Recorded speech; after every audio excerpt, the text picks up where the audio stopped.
But there are a lot of people who are curious about what she could mean for Wall Street and for the financial industry in general. She has been talking about an industry crackdown. Don't know quite what that means. Maybe Dick Grasso does, the former New York Stock Exchange chair and CEO. Dick, good to see you. Always great to be with you, Neil.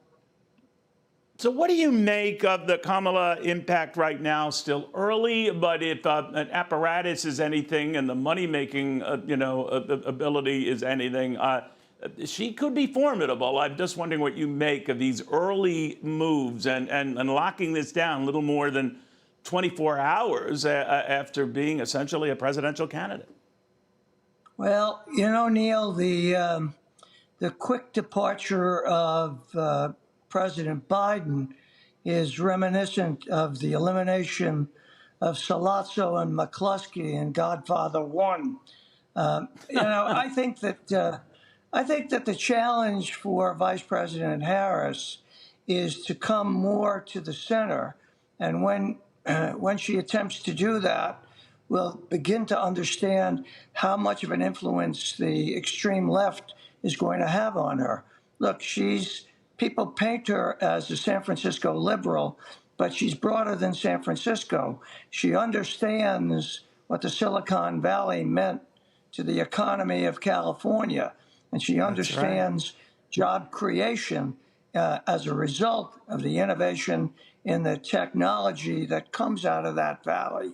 And I think that, if she's going to be a very serious contender for the presidency, she has got to tamper down a lot of the extreme movement on the left, because our economy right now is kind of saying that she will do that, okay? Certainly the market is saying that, Neil. And I'm hopeful that she picks a team, if in fact she's successful and earns the presidency, that she picks a Treasury Secretary that really understands the need to coalesce with the business community, be both pro-consumer and pro-business at the same time. That will, no doubt, aggravate the far left. But remember, when Bill Clinton was elected, he very quickly understood he had to pivot to that middle and produced a great economy.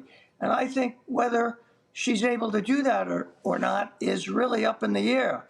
To Charlie's point a moment ago, we know that former President Trump's personality is irritating a lot of people, but his policies were extraordinary in terms of creating an energy-independent nation, in terms of job creation.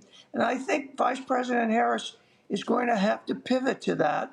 And the people on the far left are going to have to understand that if she's going to be successful, that if our country is going to be successful, that they've got to accept that.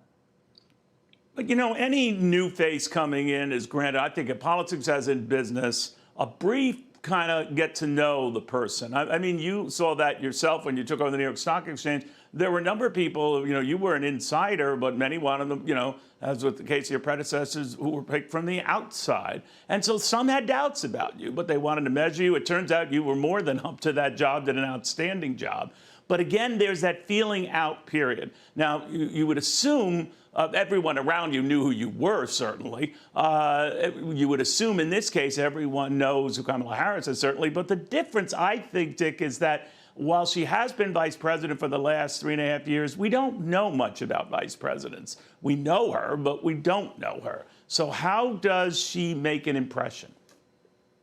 Well, to my own experience, Neil, obviously, they didn't hold a beauty contest when they elected me chairman of the all right. I thought they did. I thought they did. Yeah. Well, it was the hair that put me over the top. Absolutely. The vice president has got to reach out to the other side of the aisle. She's got to reach out to the business community. She's got to reassure people that this is the greatest economy. This nation is the greatest producer of wealth, not just for the people at the very top, but from the bottom up. And that she is going to be a conduit to that continuing. Now, there are a lot of people right now who say she's going to get a bump post what happened on Sunday.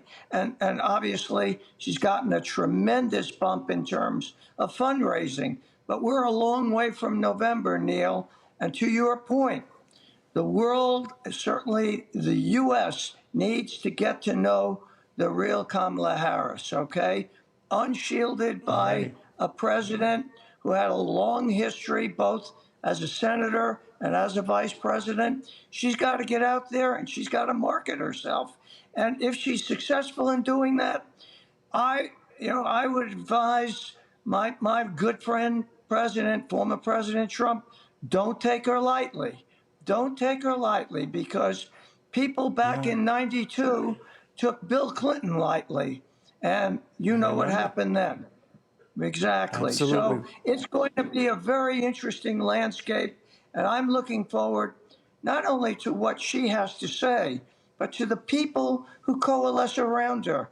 Who's going to be her Treasury Secretary? Key, absolutely key. You got two great names out there now in Jamie Dimon and Larry Fink. You got some people on the bench. How about Lloyd Blankfein, who navigated a great successful period for Goldman Sachs in a turbulent, unprecedented time. You never know. A lot to be decided, my friend. But thank you very much. Thank you as well for the Godfather analogy. You were one of the first to ever use that on this show, so I do appreciate that. Good seeing you again, Dick. Neil, always an honor to be with you, Neil. Right back at you, my friend. Dick Grasso, arguably one of the best heads of the New York Stock Exchange at a crucial time. Remember, after 9/11, kept everyone together. That was very, very tough to do. A lot of people thought capitalism was dead. He made sure that was not the case.